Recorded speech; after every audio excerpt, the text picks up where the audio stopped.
In Dream Destroyer news. Dream Destroyers. You guys know who Nick Dreamer is? No. Happy birthday. Oh yes, I thought that was Bretman Rock. Oh wait, that's his name is Nick Dreamer, but his No. Bretman Rock is someone else, right? Hitman Breaker of the Eye. Yeah, Hitman Breaker. Yeah. Submitted by hashtag I stand with Dreamers. Dreamer. The Trump administration has scraped the Dreamers program for immigrant children living in the United States. What does that mean? What is the? It means if your immigrant parents came over and brought you along with them, and even if you're like 2 years old at the time, now I think like you can get like deported for that. Deported. That sucks. There was this federal program that was created back in 2012 under Obama called the Deferred Action for Childhood Arrivals, aka DACA. And so that would allow youths that were brought into the United States illegally to temporarily have the right to live, work, and study legally. But you had to be younger than 31 to apply to this program. But you had to have been 16 or younger when you came into the United States. So first they get vetted for criminal activity, and if they pass, then their deportation is put off for 2 years. And so they also get a chance to renew it and to become eligible for driver's license, college enrollment, and work permit. Oh, that's tight. Those protected under this act are called Dreamers. And so almost 800,000 people have already been approved and they're already considered Dreamers. This program was created as a compromise between the Obama administration after Congress had already failed to approve a similar act that would have offered illegal children permanent legal residency. So then this was kind of a compromise. But just recently, the Trump administration announced that they would end this policy in March of 2018, which would be fulfilling his campaign promises. And because of the fact that Obama created this as an executive order policy, Trump has the power to just reverse it. And so now Trump has given Congress 6 months to come up with a solution to resolve all of this. And so he's saying that the government will generally not take actions to remove current law-abiding Dreamers. So that's kind of where we're at right now. So whoever was already a Dreamer is cool, but anybody after is fucked. No more applications are being accepted. Oh wow. That's not too bad, I guess. Like, at least there's no one getting fucked that's already in the program. Well, that's the thing, when this first was announced, because it wasn't clear, really, and so a lot of people were just really scared. A lot of these Dreamers, they don't know where they stand. But just recently, like, Trump tweeted out, like, you know, if you're a Dreamer, don't worry, nothing's gonna happen. But still, a lot of people are against this because, you know, immigrants, they create our country, like they make our country great. And so not only that, but then the country's gonna lose out of millions of dollars in taxes because these people they pay taxes and they contribute to society. And so this will be a big effect on our country. I'm surprised it took us this long, all the way to 2012, to create this act. Well, they had been trying since 2007, I believe. Cause you know the government, it takes fucking forever for them to get shit done. I don't know why. Like Obama had been trying to get this going. And it was a bipartisan thing too. It was both parties. See, everyone loves democracy and all that shit, but like, look how long it just takes for shit to happen. All I'm saying is, man, Just have Jamalia and be a dictator. exactly. Make it easier. I'll just get it done. I mean, a perfect example of how the government runs is the DMV. It just takes fucking forever, dude. For some reason, this reminds me. It has nothing. It has something to do with, but not really. But there's like this thing on Vice that's going around where there's just one of the Vice reporters. He's like a light-skinned black dude, and he's interviewing like hardcore white supremacists, and shit makes me laugh. It's supposed to be very serious, but I'm cracking up because it's like this person who sounds like there's a banjo behind him with the wheat coming out of his mouth. He goes, "Well, let's just put it out here, all right?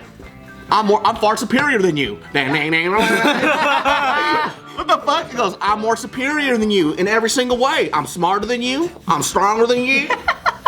I'm like, what the fuck? Is this like a joke? Is this a comedy sketch? The funny thing is, like, those white supremacist guys, they don't even represent normal white people. I think white They're people, so extreme. Yeah, they're looking at them like, oh fuck, not these fuckers again. Please no, right? It's like they think that they're that rich white guy.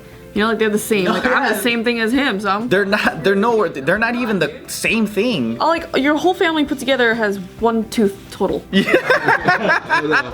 It's stupid. And if you look at them like at the protests, they're not like handsome, fit, good-looking normal white people. They're like the losers. And then what sucks is the media is like representing them as, oh, look at these alt-right white groups, and then they're not the face of white people. They're just... It's just that they have such a loud voice right now, and they're giving the bad image to a lot of people. Yeah. They're the white people that other white people don't want to be associated with. There was a conversation that the guy had, and this wasn't supposed to be funny once again, but it made me laugh.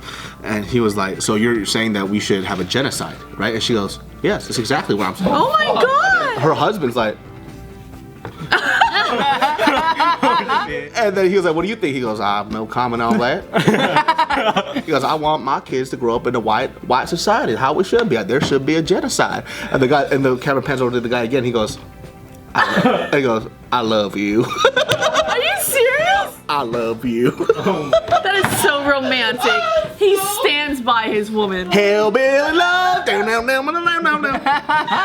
Yeah, but going back with this DACA, so they are saying though that all dreamers will lose their status by March 2020, and they will run the risk of being deported to their country of birth. So it's So this really is serious right now. So old dreamers can stay. Like if someone came over here in 2000, whatever, at 2 years old, they can stay, or 1990 something. No, now that, well, see, the thing is, if Congress doesn't pass a legislation allowing, you know, additional temporary permanent legal status, then that's when the work that Obama's administration did will just be gone, and people now run the risk of being deported. Now they have that shadow of deportation over them once That's again. terrifying. When you're brought over here at like 1 year old, and this is then all this you is their know. country. Yeah. You know, you don't even know the country where you were born. You don't even know the language. I want to know the real reason why immigration is criminalized. So, like, for example, in the past, there were no real, like, you don't have to certify. Like, I mean, like, people just came in droves, and then they just got dropped off in New York.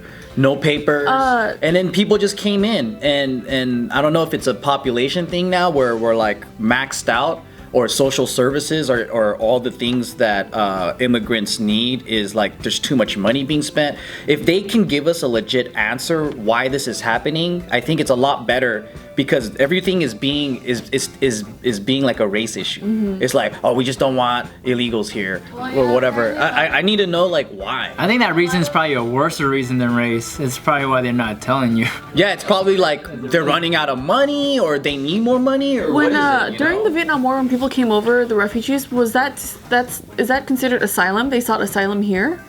Wasn't that a refugee? It was a government thing. Yeah, they allowed the refugee in. Okay. Like, so right now they're not allowing the refugees in from the Middle East. Yeah. But I think back then America backed up South Vietnam. Yeah. And then when South Vietnam lost and America ran away from all that, then they were like, well, since we had your back, you guys could come in. Yeah. Okay. That makes sense. Yeah, well, so going back on what you were saying, like, why are they so against this? Apparently conservatives are really against DACA because they're saying that it's unconstitutional and that dreamers are illegal and that they threaten American jobs and like the whole American society. How is that unconstitutional? Because first of all, everyone came here with no papers. There's all the ancestors of white people came here with no papers. And there's a lot of people in the early 1900s, even in our recent history, that basically didn't need to have Social Security or whatever. They just came in, and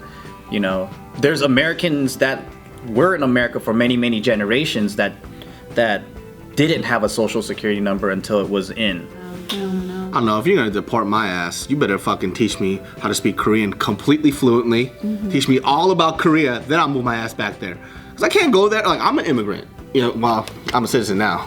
I think what it... Oh, that's right. You were born in... You were born in Korea, right? Yeah, my dad was actually worried about this shit. So he saw like the country change, and he goes, okay, well, we're gonna change your name legally to David now, and then I need you to get your citizenship. So all of us got our citizenship like about 7 years ago. How long does that take? I heard it takes years. Well, it was back then. It was pretty quick. Oh, it's because you're from South Korea too. It's easier. Because Mexicans, it takes decades. Exactly. We're like a companion. I don't know. I'm exaggerating. And so it took at this time too. I think like it cost us like $600 a pop, and before it was like 100 something, and so it was way more expensive.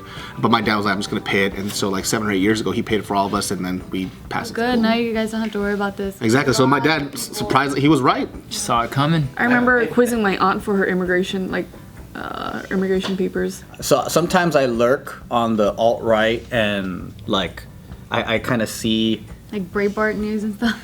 Yeah, I mean, like InfoWars and all those. I just kind of creep in there because I think You want to see? I just want to see how they like what's going on and what they're thinking. And besides the alien stuff and the conspiracy stuff, if you try to boil down what's really going on, it's like there's a motive. There's a reason why people hate, right? They don't just hate you because you walk down the street. They're like, look at that fucking chick. It's like there's a reason for people's hate.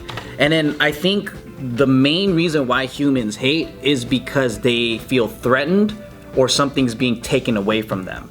So like when, you know, the whole taking our job thing and all that stuff, they know that there are immigrants that come to this country and then they trick the system with the social services. They pop out mad kids and then they stay on welfare for like 3-4 generations and they get all this like government money.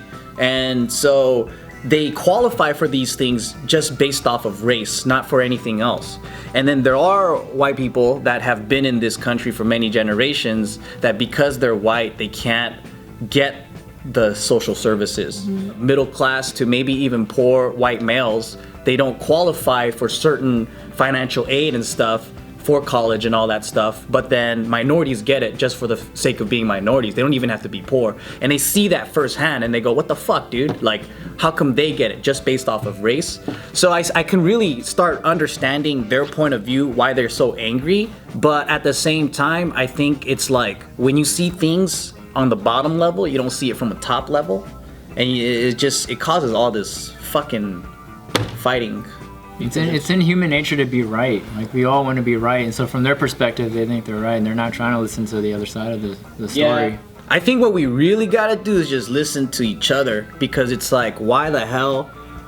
I think we're right now, what's happening is, you know, when you click online, right? Like, all the news that you do like, it's like that algorithm. Like, yeah. Oh, I like karate a lot, so a lot of karate is gonna pop up. So what I didn't realize is, like, based off of your location and the shit that you click a lot, that's the kind of news you get. Yeah. So we get a lot of liberal news. You know, I wish there was a way we could turn that off. I fucking hate that, especially when I'm trying to find stuff for news and stuff. I'm like, God, everything's just like cake glazing videos. And I'm like, no, Facebook, I need to see articles. But I hate the algorithm. Yeah, because I want to see both. I want to see both sides and then have a discussion. Yeah. Instead of like right now, it's hella polarizing because like you got people who live in a red state who only get red news and they think that fucking non-whites are all the enemy and they're ruining this country. And then you got the people in the cities, the inner cities, that get all left news, go to like colleges that only teach that white people are evil and all this stuff. Yeah. And then they grow up thinking like, okay, you're the fucking enemy. No, you're the fucking enemy. So it's really stupid. I would like some political news on my shit. I keep on getting animals fucking, karate. Yeah, I like a lot of those pages, like the right-wing Facebook pages, and I'm always like, why does it not pop up in my feed? I have to go to their page and then read their articles. Because if you get interested in, like, let's say female activism or whatever, and you click that 15 times and you read those articles, now the algorithm just shows that shit and it doesn't show the other shit. Or like when I was in Tucson, Arizona, like even the videos that you watch, like you know how when you're scrolling through your feed and the videos just automatically play, even if you just scroll past it, like it counts as a view, and then so the algorithm thinks that that's the kind of stuff you like to watch, and I'm like, no, like don't give me this. So like Facebook has to change that shit because like a lot. I hate it. Yeah.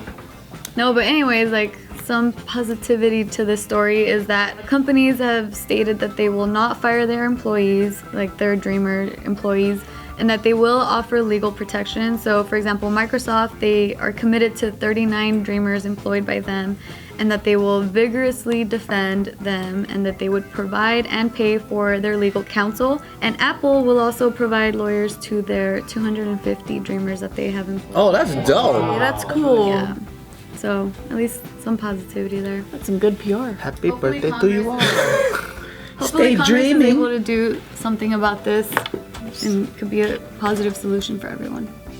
Hey guys, thanks for watching that last video. Make sure to follow us on Instagram at JKFilms to watch more videos right up there.